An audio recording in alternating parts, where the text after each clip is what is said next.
No vídeo de hoje, dois assuntos. O Palmeiras soltou uma nota se defendendo do que ele chama de pressão dos outros clubes. O Palmeiras virou vilão, o Palmeiras é o grande vilão da história. Vamos falar também de um caminho, porque a gente fala aqui, né, que a CBF tem que resolver o problema. No vídeo de ontem eu disse, olha, a CBF tem que colocar isso como pauta prioritária. Tá, mas é preciso apresentar sugestões também. Eu tenho uma para apresentar, que eu acho que pode contribuir muito, que eu acho fundamental, que é o título do vídeo. Pacto. É preciso um pacto para começar a resolver essa crise. Like no vídeo, se inscreve, ativa o sininho, rumo a 440 mil inscritos por aqui. Me perdoem o atraso, eu acabo de chegar em São Paulo com a roupa que eu estava no avião, já gravando o vídeo para vocês e ainda vou correr para treinar, porque eu não treinei ontem, eu não posso deixar de treinar hoje, tenho 2 reuniões ainda durante a tarde, mas deu para gravar o vídeo aqui na correria. Vamos lá. Primeiro, a nota que o Palmeiras soltou na segunda-feira. Palmeiras falando de uma pressão por parte dos outros clubes, falando até em hipocrisia e tudo mais, pressão descomunal, os adversários querem o caos. Foi mais ou menos o tom da nota do Palmeiras. Então o Palmeiras entende que os demais clubes fazem hoje um movimento público e também nos bastidores, isso está dito na nota, para instaurar o caos e coagir as entidades e os indivíduos, imagino que árbitros, enfim, em busca de vantagens futuras. Aquela coisa de botar uma pressão, criar um ambiente, uma narrativa, enfim, e colher frutos disso. O que eu penso? Todos os clubes fazem isso. Todos os clubes em algum momento já fizeram isso. O próprio Palmeiras, através do João Martins, auxiliar do Abel Ferreira, uma vez foi para o microfone e disse que o sistema não queria que o Palmeiras fosse campeão. O que o João Martins estava fazendo naquele momento é exatamente aquilo que o Palmeiras acusa os adversários de estarem fazendo agora. Criar uma narrativa caótica, jogar pressão para cima da CBF e jogar pressão para cima dos árbitros. Então, todos fazem. Todos fazem. Todos, em algum momento, se beneficiam do caos da arbitragem. Porque a roda gira. Um dia para você, outro dia contra você.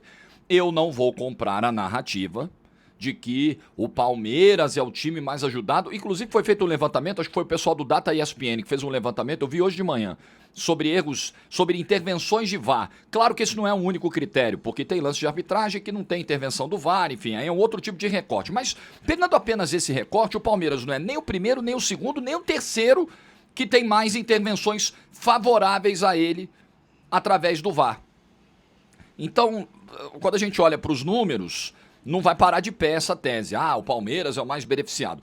Como não parava de pé, por exemplo, a tese em 2021 de que o Atlético Mineiro só tinha sido campeão pelo excesso de pênaltis marcados. Ah, não, tá vendo? Mas também todo jogo tem um pênalti pro Galo, sendo que a esmagadora maioria desses pênaltis foi bem marcado e isso é importante dizer, o Atlético era um time que tinha muitos pênaltis a seu favor, porque ele jogava muito próximo da área do adversário, ele era um time extremamente ofensivo, com muito volume de jogo, jogadores pisando na área, os pênaltis saíam. E começaram a criar uma narrativa no Brasil inteiro de que não, esse campeonato, olha aí, deram o campeonato pro Atlético, os pênaltis. Isso é muito velho. Tudo que a torcida já fez, tudo que a dirigente já fez. Então eu não vou comprar a história de que o Palmeiras é o vilão, até porque o erro mais grave do jogo, o erro mais inacreditável do jogo é o pênalti não marcado em cima do Tapia, certo? Certo. Mas houve erros também do outro lado. A não expulsão do Bobadilla, o Palmeiras reclama sobre isso. E não foi o único erro do fim de semana, não se esqueçam. Botafogo teve um pênalti sonegado a ele no Beira-Rio. O Grêmio, nós falamos aqui no domingo, um erro inacreditável, aliás 2, né, porque a expulsão do Kahneman, a imagem não me mostra com clareza o que aconteceu, ela não é conclusiva pra mim, pelo menos, e o lance do pênalti lá do toque no braço do Marlon é um escândalo, então a roda, infelizmente, ela tá girando pra todo mundo. Eu acho que existe, por parte dos árbitros, uma intimidação quando ele apita jogo do grandão, eu acho, é muito mais, do ponto de vista de pressão, e aí eu não tô falando em má intenção não, eu tô falando de pressão, eu tô falando de fragilidade emocional, eu tô falando de frouxidão, eu tô falando de cagaço, pra jogar rasgado. É mais fácil você dar um pênalti a favor do grandão do que você dá um pênalti a favor do pequeno no jogo contra o grandão. Eu ia citar exemplos de clubes, mas não vou pra galera não achar que eu tô... Não. É isso. A gente sabe que isso acontece. A gente sabe que existe esse medo, muitas vezes, essa intimidação. A gente sabe que acontece, é exagero, mas a gente imagina que isso aconteça, né? O cara se sente intimidado. Pô, tô aqui no estádio com 70 mil torcedores, 60 mil torcedores, é o grandão.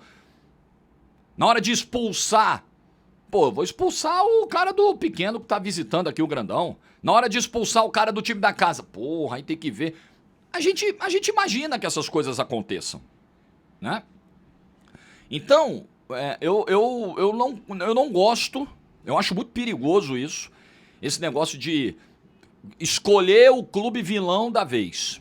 Acho muito perigoso, porque isso pode voltar contra você. Isso pode voltar contra o seu próprio clube no ano seguinte. O próprio Palmeiras, quando o João Martins primeiro fala de sistema, né? O sistema não quer. Aí, passa um tempo, o Palmeiras é acusado de ser o sistema, quando o Textor chega e fala, não, veja aí, o campeonato está manipulado, sem apresentar prova alguma. Aliás, eu queria esclarecer isso também. Você que está aí querendo colocar as duas situações como algo absolutamente igual, você que está aí dizendo John Textor tinha razão, você só está sendo um trouxa caindo em papo populista, como o brasileiro adora. Veja os políticos que a gente elege. A gente adora um populismo barato. O Textor, ele foi ridicularizado no momento em que ele falou em manipulação, em esquema, em campeonato manchado, etc, etc, porque ele não apresentou uma porra de uma prova, tá? É esse o ponto.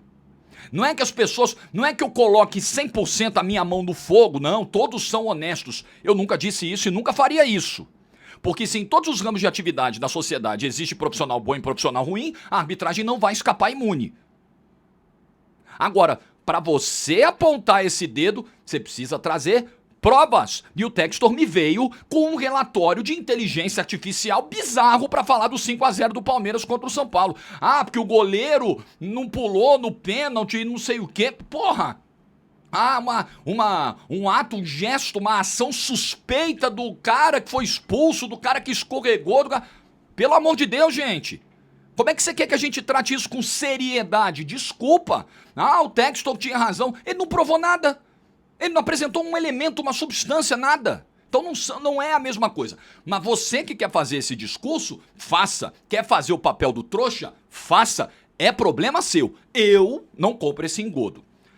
E aí, pegando isso como gancho, sobre pacto. Eu acho que assim, vamos lá, pra gente não passar aqui uma ideia de que a gente só taca pedra e não apresenta solução alguma. A gente só critica e não tem sugestão. Eu darei uma sugestão do alto da minha insignificância. Se um dia alguém do futebol, por um acaso, pegar um recorte desse vídeo, ouvir e falar, pô, quem sabe? Tá, mas não tem essa pretensão, não me acho gigantesco a esse ponto. Não me acho fodão. Mas vamos lá. A gente fala que tem que resetar a arbitragem, tem que mudar tudo, a CBF tem que agir, tem que mexer, tem que começar agora, tem que refundar o quadro, ou trazer árbitro de fora, enfim. Antes disso, antes de qualquer movimento, ou paralelamente, né, simultaneamente a um movimento de reforma profunda da arbitragem, acho que precisa haver um pacto, um combinado pelo bem do negócio, pela proteção do negócio, pela proteção da indústria do futebol, um pacto entre todos os envolvidos. Eu sei que é muito difícil, porque a gente não consegue criar uma liga única, né? Os caras vão fazer uma liga, aí racha em 2 blocos. A gente não consegue sentar na mesma mesa. Historicamente, o futebol brasileiro foi rachado, sempre foi rachado. Mas, quem sabe, o Samir Chaldi, Little Sam, chegou agora e já tem apresentado, né, num primeiro momento, um bom indicativo do que pode ser a sua gestão. Quem sabe ele tenha esse poder de mobilização. O pacto é o seguinte: tem que chegar todo mundo numa mesma mesa, ou então não precisa ser o Samir. Os clubes são muito grandinhos e muito adultos para resolver isso. Eles não querem fazer uma liga, eles não querem pegar o comando do futebol brasileiro de fato, a organização do campeonato de fato, porque hoje eles só vendem direito nos blocos que eles criaram. Então, senta todo mundo e fala, galera, o negócio é o seguinte: a gente pode desconfiar porque o esporte é uma atividade humana, a gente tem que ficar de olho, a gente tem que ficar atento ao risco de esquemas, né, de dolo, de má intenção, a gente tem que ficar ligado, mas a gente não pode externar isso toda semana, colocando em xeque a credibilidade do produto. Não pode. O pacto que tem que começar a haver entre dirigentes e jogadores é esse. E eu acho que, inclusive, isso é algo que tem que ser colocado nas regras, no regulamento do campeonato. Falou que o campeonato, tem suspeita. Por mais que e eu disse isso no vídeo essa semana, acho que ontem ou segunda, eu entendo, eu falo, cara, a gente tá num momento de tanto desalento com a arbitragem, os erros são tão esdrúxulos. O erro de domingo é tão esdrúxulo, o erro de sábado é igualmente esdrúxulo, que, porra, eu até entendo a galera que começa a desconfiar, apesar de eu não concordar, de eu não achar que tem esquema, não acho, de verdade. Posso ser um trouxa? Posso ser um trouxa. Eu não acredito. Mas, porra, enche tanto o saco que, né, os erros são tão gritantes e repetidos que você, porra, passa um pano pra galera que tá, mas na boa. Numa análise fria e profissional, para o bem do produto, isso tem que ser proibido. Esse tipo de manifestação pública tem que ser proibida. Os clubes precisam falar a mesma língua, cara. Os clubes precisam parar desse estado total e absoluto de guerra. Eles estão ali para fazer negócio e a rivalidade deles tem que ficar em campo. E se o negócio deles, qual é o negócio dos clubes? É o campeonato. É o jogo de futebol, que traz toda a receita possível. De bilheteria, de transmissão, de patrocínio, de tudo. É o jogo, é a competição. Se você não protege isso, se você o tempo todo ataca publicamente esse produto, se você o tempo todo coloca a lisura disso em questão, meu Deus do céu, como é que você vai vender esse produto? Esse produto vai perder valor, vai perder apelo, vai perder audiência, que é um pouco do alerta que eu disse ontem. Então, eu acho mesmo que tem que proibir. Treinador, membro de comissão técnica, jogador, foi para entrevista coletiva ou passou na zona mista dizendo que foi roubado, que o jogo tá manchado, que isso e aquilo, punição. Mas e se foi, Jorge? O clube precisa agir nos bastidores para resolver a situação. Porque não muda nada. Gente, se você me disser, porra, Jorge, mas o cara vai apanhar calado, tem que falar para mudar alguma coisa. Mudou alguma coisa até hoje na arbitragem brasileira? O que que adianta? O que que adiantou até hoje? Bravata, discurso pro microfone, reclamação do microfone, acusação de suspeitas de que não... Isso... O que que adiantou? O que que mudou? O que que melhorou na arbitragem? Não melhorou nada. No máximo, melhora na quarta-feira seguinte, porque aí o cara entra intimidado contra você que reclamou. 2 semanas depois, já volta normal. Então não muda nada. Então eu não vejo benefício. Eu acho que isso... Porque quanto mais você vai repetindo esse discurso, mais você vai alimentando esse sentimento em todo mundo dessa indústria. E, porra, se você tá numa parada e que você desconfia de todo mundo, você não pode estar lá. Eu tô num esquema, né? Tô numa competição, faço parte de um grupo, mas não confio em ninguém. Porra, irmão, então beleza. Então você não é pra estar ali. Agora, não adianta também os clubes fazerem um pacto e a arbitragem continuar errando como erra. Não adianta os clubes... não, vamos proibir esse tipo de manifestação, vamos proteger o produto, né? Em ligas americanas isso acontece, tem no contrato. Falou mal, é pau, é multa, é punição. Beleza, vamos fazer aqui no Brasil? Eu acho que é um caminho, é um início de caminho. Pra gente pacificar um pouco o ambiente. Agora, de nada adianta fazer isso e no fim de semana os erros escandalosos continuarem. Aí não tem como. Aí realmente não tem como. Para esse pacto dar certo, sair do papel, ter alguma efetividade, a CBF e a comissão de arbitragem precisam fazer a parte dela também. Precisa mostrar que algo está sendo feito e precisamos de resultados efetivos, uma diminuição brutal no índice de erros graves que nós temos, na falta de padronização de critério. Precisamos resolver isso para ontem. Então, para que ninguém ache que eu tô pregando deixar passar a mão na bunda, você, né? Você deixou a bunda na janela. Tudo bem, mas ninguém tem que passar a mão. Também acho que você não deveria deixar. Mas, se você não gosta, enfim. Mas, passou a mão na bunda, eu não posso falar nada. Não, se você não gosta, você tem que reclamar. Beleza. Mas reclame na esfera competente. É a famosa roupa suja que você tem que lavar dentro de casa. porque não adianta nota oficial, nota de repúdio, bravata no microfone. O que adianta? O que adianta? Até porque, agora, eu só admitiria um único cenário. Você vai falar que foi prejudicado, então quando for beneficiado você vai falar também? Porque o Belmonte tem razão no que ele falou domingo? Tem. Mas em 2022, ele falou alguma coisa? Alguém do São Paulo falou alguma coisa? É ou não é? Então também não adianta falar só quando você é prejudicado. Você está mostrando que você não está bem preocupado tanto assim com o bem do produto. Você está preocupado com o teu próprio rabo, né?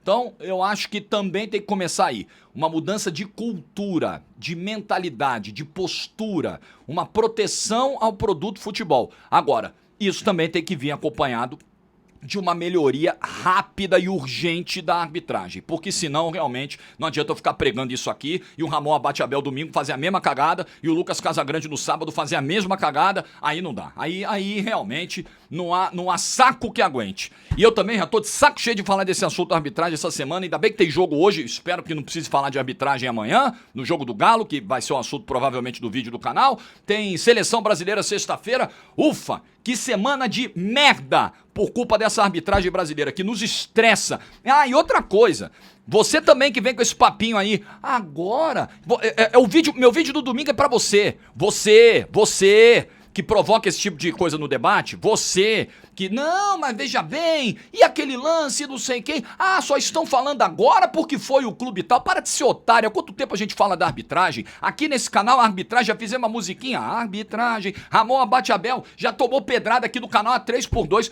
não, é porque foi Palmeiras, vai pro inferno, cara, e você ajuda a piorar isso, você com esse comportamento trouxa, idiota em rede social, ajuda a alimentar essa porra, você também é parte do problema. Like no... Tô de saco cheio desse assunto. Saco cheio. Estourado.